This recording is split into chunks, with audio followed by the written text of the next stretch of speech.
প্রায় 2 বছর আগের ঘটনা।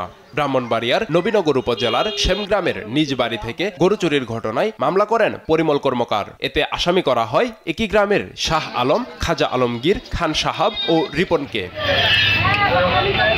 এই মামলায় কাল হয় তার জন্য। আসামিদের হুমকি ধামকিতে ভিটা ছেড়ে এখন থাকতে হচ্ছে ভাড়া বাসায়। তারপরও রক্ষা পাননি। সম্প্রতি মামলা তুলে নিতে চাপ সৃষ্টি করে আসামি পক্ষ, কিন্তু তা না করায় মামলার বাদী পরিমল কর্মকারকে মারধর করা হয়।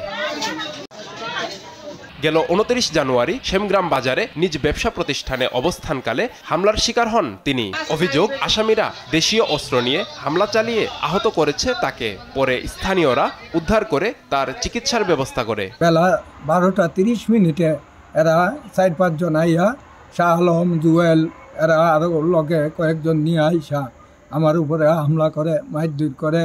আমারে বলে 4 লাখ টাকা দে আর কেস তুল্লা দে, নাহলে তোরা মেরেলাম। বাইরে মাথা ফাটাই লেগেছে। তার জন্য আমরা অনেক আতঙ্কিত এবং আমরা মনে কোনো শান্তি লাগতেছে না। বাজারে প্রকাশ্যে এই ধরনের ঘটনার একটা নিন্দনীয় ব্যাপার। তো আইন শৃঙ্খলা বাহিনী আরো তৎপর হওয়া উচিত। তবে হামলার ঘটনায় এখনো কোনো অভিযোগ পাননি বলে জানান নবীনগর থানার ভারপ্রাপ্ত কর্মকর্তা। অভিযোগ পেলে ব্যবস্থা নেওয়া হবে বলেও জানান তিনি। পরিমলের হামলার ঘটনা আমাদের কোনো নোটিশ আসে নাই, এমনকি কোনো অভিযোগ আমরা পাইনি। লিখিত বা মৌখিক কোনো অভিযোগই আমাদের কাছে আসে নাই। অভিযোগ পাইলে আমরা তদন্ত করে ব্যবস্থা নেব। গরু চুরির মামলায় এখনো কোনো সুরাহা হয়নি বলে জানান ভুক্তভোগী। নিউজ ডেস্ক, দেশ টিভি।